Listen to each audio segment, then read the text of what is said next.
Hello everybody, just wanted to jump on here just to say thank you for all your amazing support with my January Jack-a-Nory project.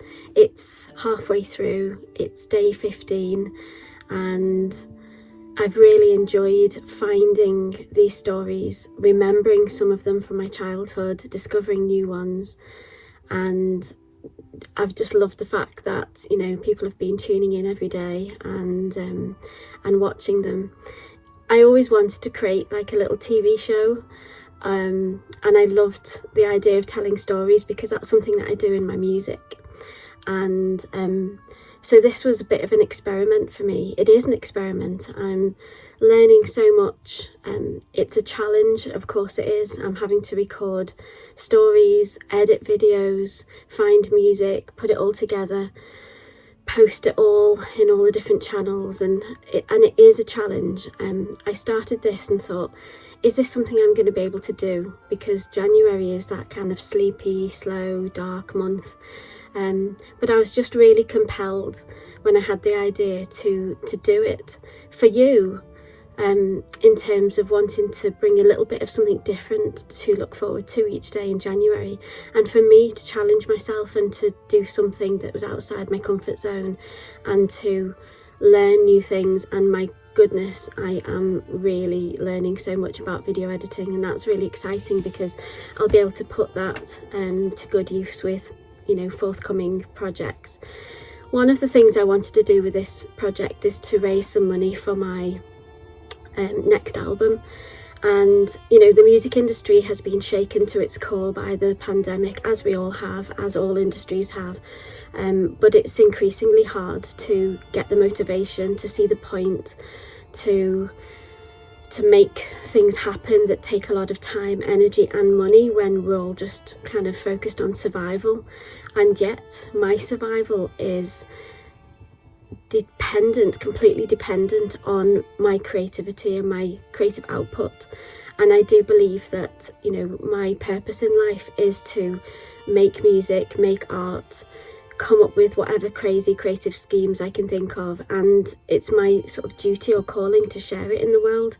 It took me a long time to feel like that is something that I can do. You know, I taught for years, I still teach, and we look at lots of other artists and examples of people who are out there in the world being creative, and that's amazing. But I felt that yearning to do it myself, to be that person who is in the creative mode, letting ideas come through, following inspiration, modelling what it is to be creative. And I think that, you know, the way forward for me this year is to really find lots of ways to be channeling all of that and putting it out there into the world.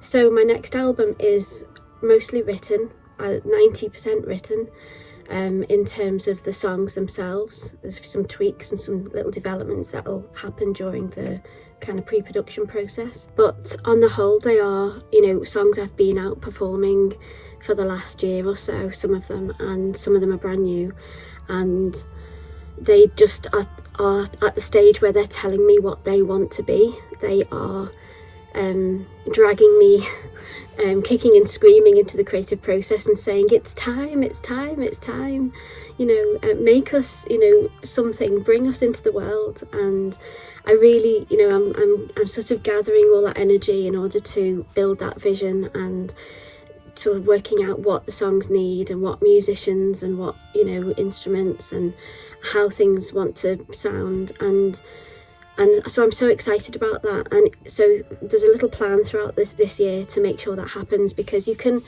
you know, anybody who's made an album before knows how much work there is that goes into it. It's a huge task, and some people say, you know, what's the point of releasing albums anymore? You know, everybody just listens to individual songs. But I guess I'm old school and I still think about the concept of a body of work, and I like to bring that concept to a set of songs. And yes, the songs will work on their own, but they'll also work as a complete piece that goes from beginning to end with stories in between, which is what I want to explore with this album. And So yeah, so there's going to be some things that happen over the course of this year which help me to, you know, bring my community into the process, and you guys, you know, can be part of it. And I'll be sort of letting you know as things unfold how you can be more involved. But with this first project, you know, you can join me and support me. And I have said, you know, about buying me a coffee on the website, buy me a coffee if you want to. Or, you know, you can donate to my PayPal, or you can commission me, which is really exciting. I have a couple of commissions already in the pipeline for people who want me to illustrate one of their tales, one of the tales I've told, or create some other kind of magical piece of artwork. So I'm really excited about getting to those. And who knows, you know, there's things that are coming out of this project, like the 31 Days of Drawing project. I started that without really fully realising the bigger, wider impact that would have. And of course that led to the book, and it's led to this, and it'll lead to other projects. So I'm just kind of picking up those threads that fall in front of you and following them and seeing where they lead, and being open to what happens in the next, you know, year. So I just wanted to say a huge heartfelt thank you to everybody who is tuning in and sending encouragement and listening and commenting on my YouTube channel. It's such a little thing for you, and it's such a big thing when it accumulates into, you know, the stats and the data and stuff that can actually make a difference to artists on YouTube. You might not think that just putting a thumbs up or subscribing to their channel or writing a comment actually makes a difference, but if enough people do it, we can actually start to make money from putting the content out that we're already doing.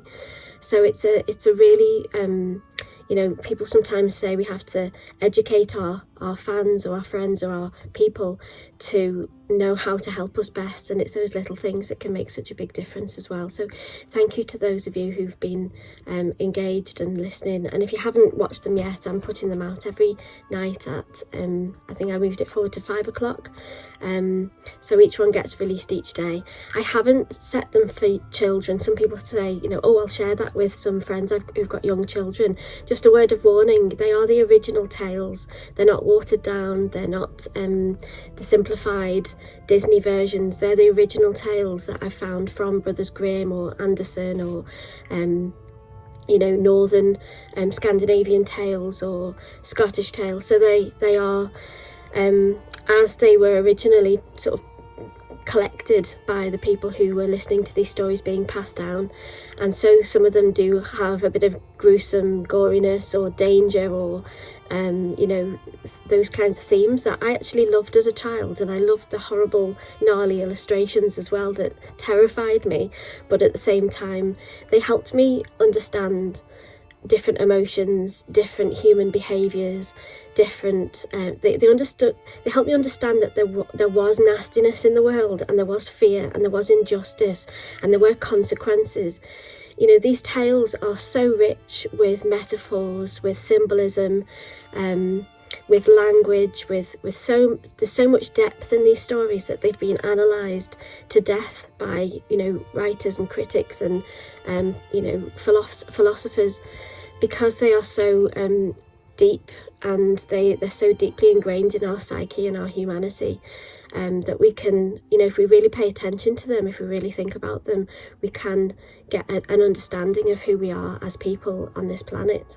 And they still have messages for us today, even though they are centuries old. And the fact that, you know, my own son turned around and said, oh, I don't know any of these stories, and I thought, oh, I wonder how many people have forgotten these, or aren't telling them anymore, or consider them not PC enough to tell. Like, when did we become a nation of people who we just kind of float in this sanitized version of life? And yet it's everywhere around us on the news. We allow the input to come from other people's sources instead of telling our own stories that have been passed down for, you know, for generations.